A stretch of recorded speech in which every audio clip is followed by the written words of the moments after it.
Hey guys, Andrew Beatty here. I want to talk about something a little bit different today. So rather than fitness and fat loss, I know I'm your fitness fat loss expert. We're going to talk about like loneliness and depression. Why are we going to talk about these? Because I think they're so damn prevalent today, but also because I think it's something that I can relate to. Because um, I live a life where right now I'm in my office in my house. I've been here since I didn't work out today yet, so I've been here since 5 o'clock this morning, in my office. Okay, talking to nobody, just working away. Later on today, I'm going to be at my gym on my own because there'll be no one in there in the middle of the day, right? I'm going to be there filming more videos on my own. I spend a lot of time working in coffee shops on my own. I work out a lot on my own, right? So I spend a lot of time on my own. Obviously I've chosen that life and that's totally fine. I'm cool with it. But you can get into your head very, very easily, and say, oh my God, I'm lonely, I'm depressed, I've got no friends, I've got this and that, right?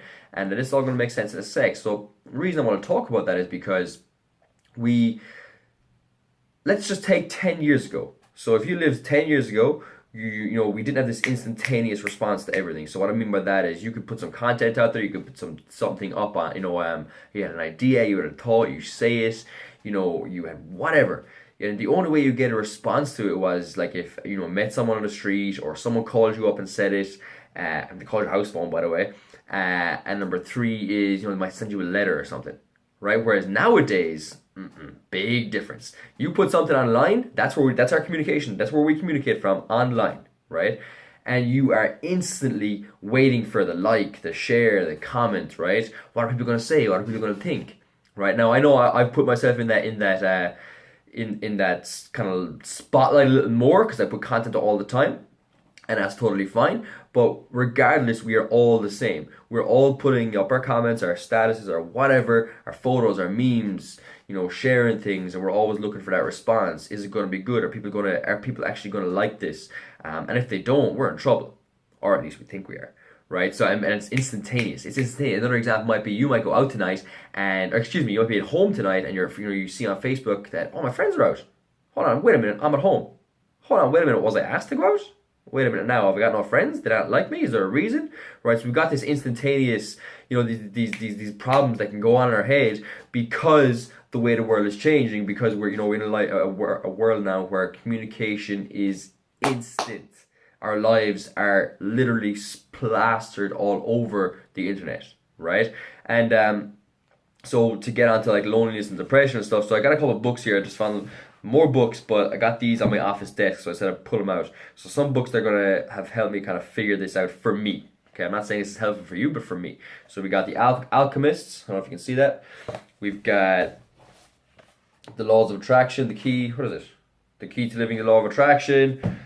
You got emotional intelligence, stuffication. Oh, a little bit of a sticker on there. Stuffication. That's living less with more.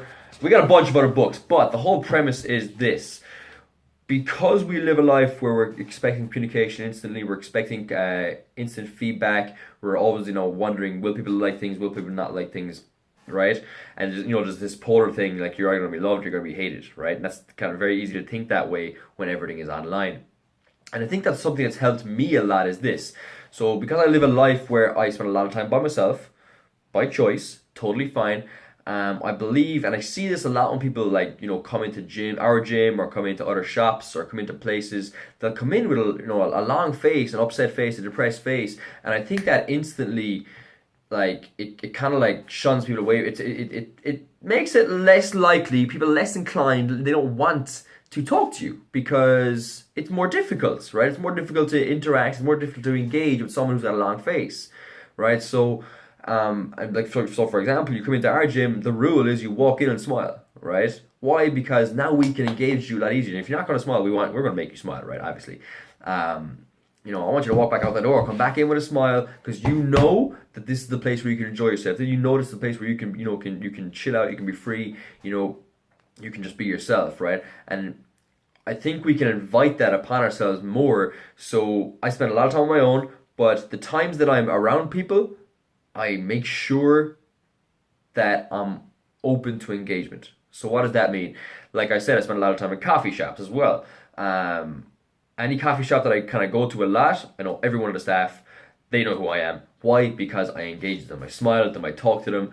I make sure they know who I am. Not because I'm trying to promote my business at all. I don't even tell them I have a business, right? I just want them to know who I am. I want to be able to talk to them. I want to be able to be that positive light on their day when I walk in. But I also want that same thing for me. So if I walk in to the coffee shop today or tomorrow and I'm not feeling so great or whatever, they're gonna notice there's a difference.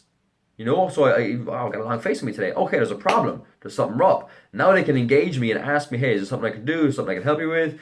Right? And what that does, I believe, is that, it helps to alleviate that lonely feeling, right? Or that alone feeling that we often get. Again, not saying this is the answer, but I think it does work for me a lot. I work out at a public gym. I walk in, massive smile on my face, a big, massive greeting for all the guys and girls who work behind the counter. Any coffee shop do the same. Any shop I do the same. And it kind of bugs me, to be honest, when staff and shops are like, it's 2:10. They don't even look at you, don't even engage, don't even say hi to you. I'm like, come on, man.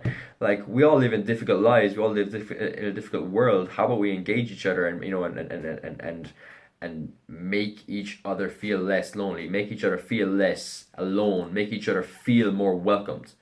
And I think that will have a massive effect and a massive impact on how you feel, how you perceive that loneliness feeling, because no matter what, we're all going to spend time alone, no matter what. Right, you cannot be with people all the time, but sometimes it can get a bit overwhelming. And I think if you can use these opportunities where you are in front of other people, use those opportunities to engage, to have fun, to relax, to get to know them, and bam, you'll just feel great.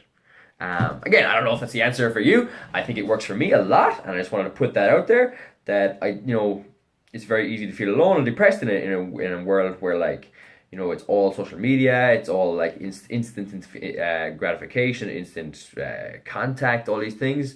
So yeah, just be, if we're more open to contact, if we're more open to communication from others, game over.